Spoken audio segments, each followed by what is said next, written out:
The suspected gunman in the deadly shooting of an LMDC officer will stay behind bars. This coming from court this morning after a judge set that bond for 36-year-old Anthony Trabue at $500,000. Metro Police said he shot Officer Weta twice on February 16th, killing him. The arrest comes just days after 35-year-old Christy Brumley was charged with complicity to murder. Brumley told investigators she brought Weta to the alley on Cedar Street where he fought with Trabue before being shot. While setting that bond, the prosecution pointed to Trabue's past criminal history. Our position is he is a danger to the community. I believe this pretrial risk assessment is a high for failure to appear, moderate for new criminal activity. It notes 4 failure to appears in the last 2 years. Trabue is charged with murder and due back in court on April 3rd. One of the suspects in a shooting during New Albany's Harvest Homecoming will spend nearly a decade in prison. 20-year-old Joshua Smith was sentenced to 10 years today. He pleaded guilty to charges of murder, attempted murder, and battery last month. Court documents said Smith admitted to firing a gun at the festival before running away. 2 bystanders were hurt, and 18-year-old Bryce Gerlach was killed. 4 others have also been charged in this case. Smith will spend 8 years behind bars and 2 years on probation. Metro Police made an arrest in the January killing of a man who was hanging off of a car at the time of his death. Deshaun Neal is charged with murder along with multiple counts of criminal mischief and wanton endangerment. Police said he was driving a car at 4th and Winkler in South Louisville while 34-year-old Michael Orchard was hanging onto it from the outside. Police said Neal swerved into oncoming traffic, forcing another car to hit Orchard. We're told Neal did not stay at the scene. He is expected in court on Monday. 12:01. We have made it to Friday, and it took its time, didn't it, Matt?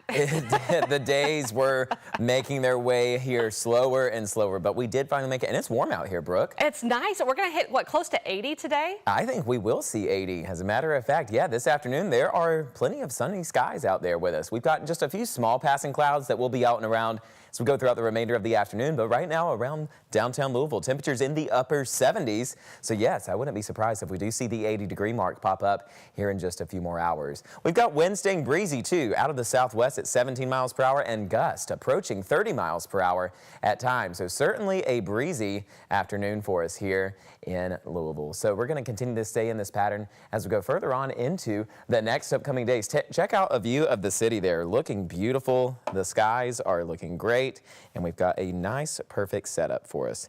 As we go further on into the day, temperatures are going to remain a bit on the cooler side, or a bit on the warmer side as well. Here's how temperatures are looking across the map. We've got winds staying out of the south steadily, though.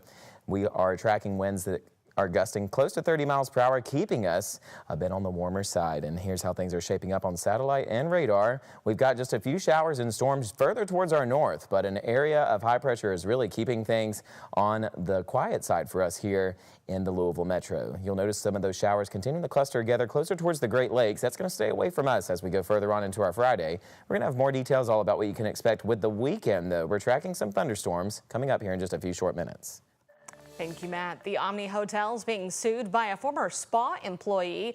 Celestina Francis was hired by the hotel last October and claims her manager made derogatory comments about her Caribbean heritage.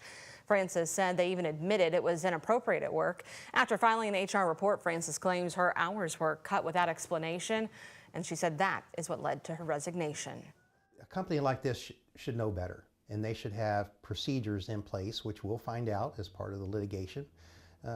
The procedures and the education and training to not let this happen. And this is not, we hear this buzzword DEI. It's not about DEI. It's not about that. It's about, again, treating people with basic human dignity.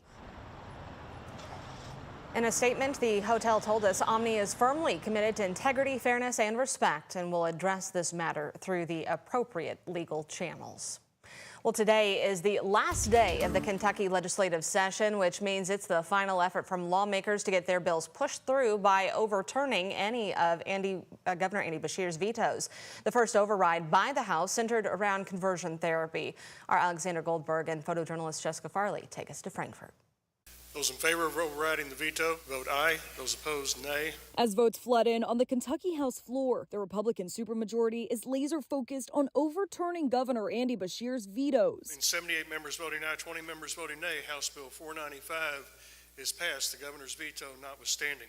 On Thursday, House Bill 495 passed into law. It overturns Beshear's executive order that bans conversion therapy in Kentucky. Lobbyist Nick Spencer with the Family Foundation explains. House Bill 495 protects the ability of individuals with sincere religious beliefs on the issues of gender and sexuality to talk with people they're counseling about what they believe to be true and what they believe to be false. Governor Beshear on his veto, just moments before it was overturned. I believe conversion therapy is torture. It's been discredited by every major healthcare organization and association. It's been shown to increase depression and suicide amongst our kids. In a late amendment, the bill also restricted Medicaid funding from being used for hormone therapy and gender reassignment surgery. House Bill 495 was one of the many vetoes overturned on the second to last day of session.